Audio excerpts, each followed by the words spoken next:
Yeah, so right guys, so feeding nga tayo ngayong morning ng ating 4 inches na mga fingerlings. So ayan mo yung ating ano. Ayun si Awan ay nagbibigay. So yun yung ating in na tubig. Tapos meron tayong dalawang check valve doon. Yun yung in natin na tubig, ayan. Tapos yung mahaba na yan, yan naman po yung in natin ng aerator, oxygen.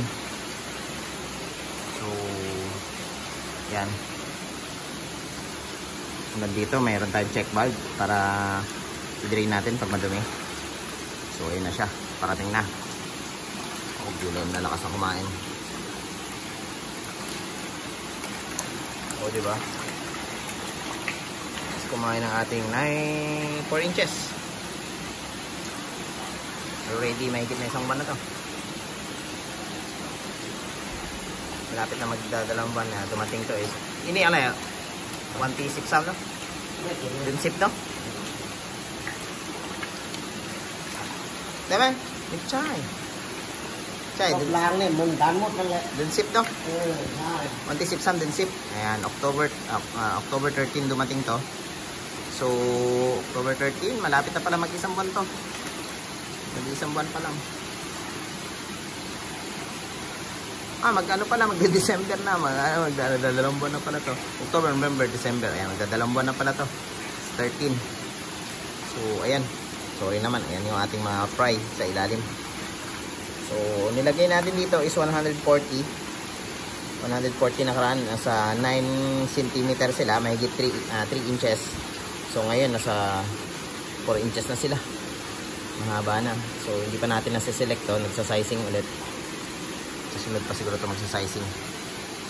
So, yun. Mayroong patay doon. May mortality. Pinapon lang. Animal ka lang. Ayan. Ayan yung ating kasama yan. Nagpapakain. So, ayan guys. Yung ating mga fry. Ito naman. Nilagay natin to. Mahigit. Meron ditong 3.8. 4 inches. Pero hindi ito lahat 4 inches. Kasi may maliit pa rito. Gawa yung lagay ito is nasa 8 cm lang. 3 inches. Ni pataymin nito Ito na tinihaim. So ayan guys no. Ayan yung ating ano, ito yung ating pinagkukuhanan ng oxygen, ayan. Tapos bababa po diyan. Tapos meron tayong dalawang tubo. Tapos yun naman po yung pinagkuhanan natin, yung malaki na yun, yung may check valve, yung tubig. So magdi-distribute yan, pantay-pantay dapat, level naka-level, para yung bigay ng tubig is level lahat. So sa isang ano na to, sa isang circular pan, nilagyan natin ng 200 liter, is around 40 to 200 liter na tank yung nailagay natin. Gawa ng hindi pa natin paglalagyan kasi ng ano wala na tayong paglalagyan ng mga fingerlings. So dito na muna natin lalagay. So pag nagka-grow out tayo, dito natin ilalagay yung grow out natin. This is 7x7, 21 square meter. So pwede natin lagyan to ng grow out. Una 5,000 pag ano, mga 5 inches up.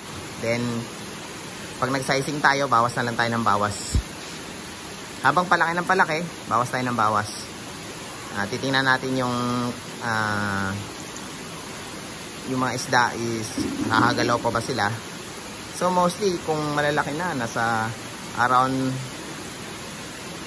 1 gram na sila, 500 grams. Nilalagyan lang natin to ng mga 3.5 ganun, mga 3.5, 3,000 na lang.